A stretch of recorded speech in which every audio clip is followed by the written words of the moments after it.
Welcome down here, up there, all around the world to The Late Show. I'm your host, Stephen Colbert. Well,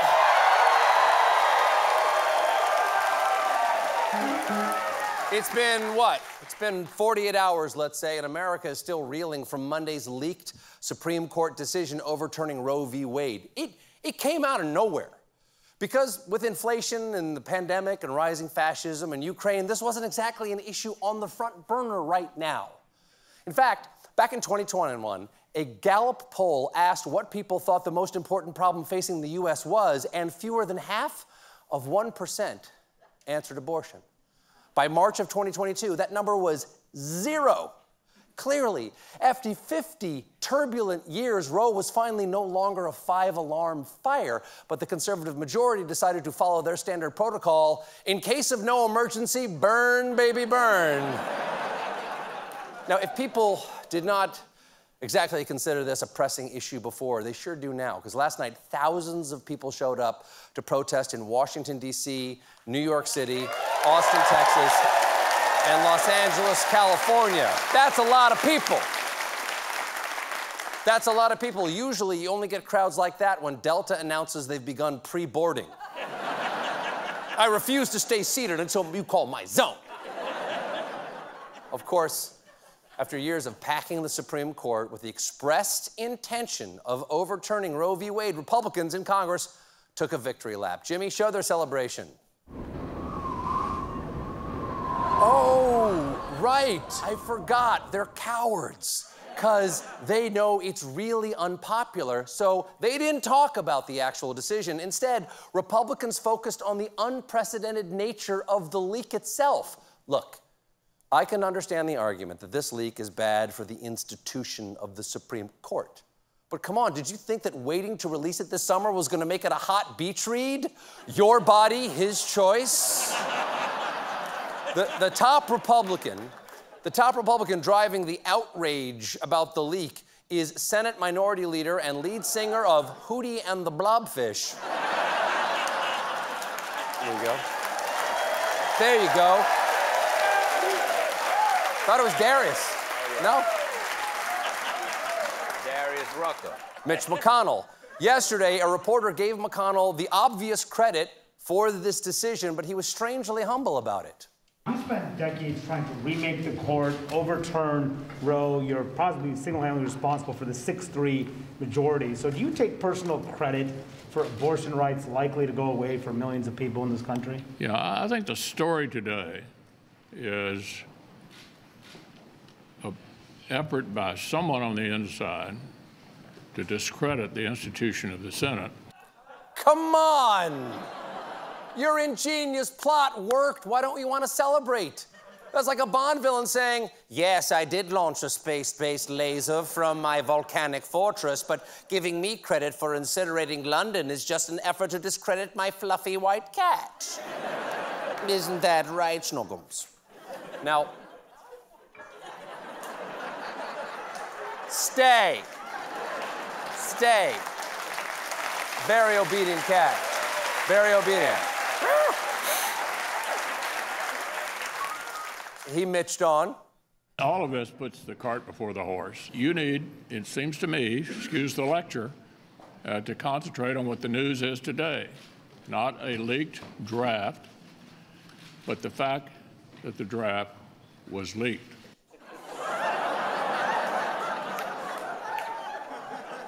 What the huh? Mitch, is everything okay in the old squirrel cage? You've been snacking on paint chips because you're ignoring the important part. You're like a husband getting a ransom note. Oh my God! Look at all the letters they cut out of a magazine. They've ruined my collection of National Geographics. Margaret, come see this. Oh, Margaret's missing. Oh. You see. The note says. You see. That's what the note says. You see. It says she's missing. And very expensive. McConnell is not alone here. There was also an outcry from South Carolina Senator and newest member of Hootie and the Blobfish, Lindsey Graham. Graham chimed in with this one. What happened to the court today was the saddest chapter in the history of the United States Supreme Court. The saddest chapter. So Senator Graham is cool with the Dred Scott decision that said black people are property, Plessy v. Ferguson that established Jim Crow segregation, and Buck v. Bell, which said it was okay to sterilize the mentally ill. I'm guessing to Lindsey Graham, the saddest part of a funeral is when they run out of lemon bars. As usual, Fox News was committed to not reporting the news and instead reporting spin that the leaked draft is somehow a win for Democrats.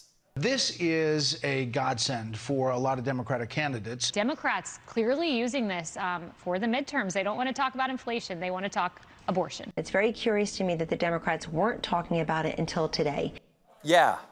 Typically, people wait until something happens to talk about it. Nobody on the Titanic was complaining about icebergs when they left the harbor, but then about halfway through, it was iceberg dead ahead this and never let go glug glug that.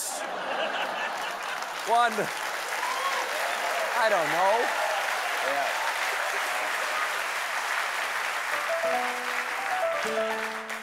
One Republican took a break from attacking the leaker to vilify women instead. I'm talking about Florida Republican and subway rider cheering on the masturbator, Matt Gaetz. In response to the nationwide protest this morning, Gaetz tweeted, "How many of the women rallying against overturning Roe are overeducated, underloved millennials who sadly return from protest to a lonely microwave dinner with their cats and no Bumble matches?" Now, folks, if that statement sounds insane, remember, for Matt Gaetz, overeducated is any woman who's already graduated high school. Not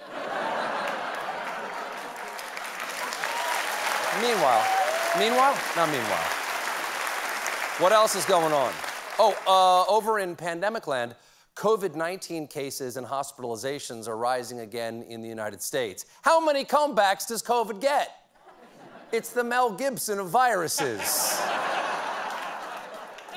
Cases are going up in Washington, Mississippi, Georgia, Maine, Hawaii, South Dakota, Nevada, and Montana. Come on, how does it possibly spread from person to person in Montana? Every person is 20 miles apart.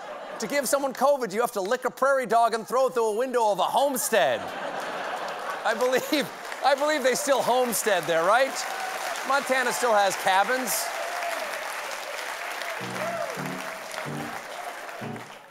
The rise in cases can be blamed on newer, fitter descendants of the Omicron variant. Come on, Omicron, we broke up with you.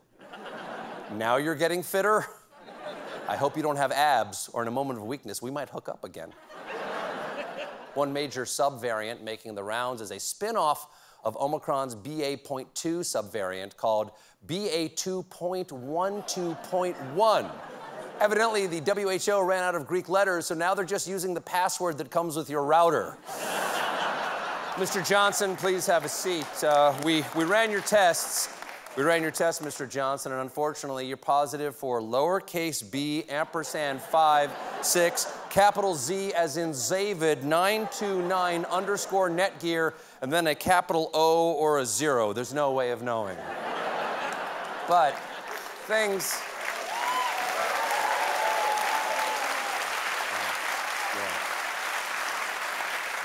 One place where COVID is taking off again is our nation's capital.